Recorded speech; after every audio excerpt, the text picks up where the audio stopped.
I understand, Mr. Aiken, that you took the time out to watch the Charlie Sheen documentary. I did. I watched it in two sittings, but I watched all 3 hours. It was wow.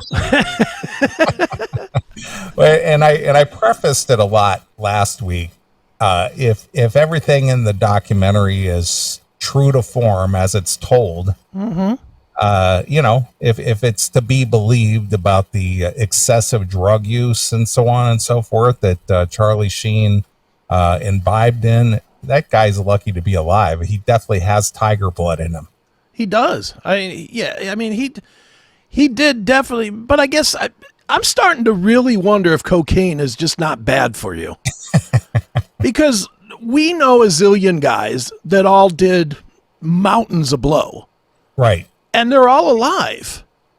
Yeah. You know, they're all alive. And I mean, obviously guys like Keith Richards, very lively. Charlie Sheen didn't see, he's got HIV, plus he snorted 8 mountain. They even said in the thing that he was doing rock. Yeah. That was as big as tennis balls. That's what they were saying. Yeah. So, I mean, if he could do all that and he's still okay today, I'm pretty much starting to think that cocaine is the modern day carrot or apple or something. It's just what you're supposed to do. Right. Well, I guess the trick is to do it young when your body can handle it, but probably not so much when you get 50 or older. Right. Because Kevin Dubrow apparently died from overdose of cocaine. Yeah. And I think John Entwistle of the Who, I think he died of cocaine. And I think once you get to a certain point, your heart can't take it anymore. You got to cut it out. Yeah. So if you're in your teens or 20s up to maybe into your 40s, that's the time to do it. Mm-hmm. But after that, maybe it's kind of dicey. I think Jimmy Jameson, formerly of Survivor, I think he died too of cocaine, and Did he die all of these coke? guys were over 50. Sure. So I think there's a time that you got to cut it off, or you're gonna succumb to the overdose or the heart attack. Yeah. I know a few years ago I got approached with some coke, and I ain't gonna lie, I was a straight chicken. I was like, I am too fat to fucking risk it.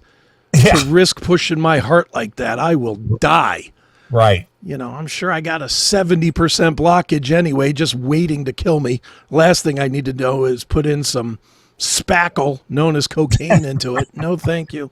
Yeah, you just need to run some nitro through your blood, Yeah, through your veins. Or just stop eating pizza. One of the two. Right. Right. But yeah, so I watched it obviously 2 weeks ago, or almost Sure. 2 weeks ago, and you watched it this week. So anything stand out for you? It was very interesting, to say the least, and the amount of money that they threw at this man was ridiculous. Yeah, I didn't realize how big of a player he was in the movie industry, Yeah, and television.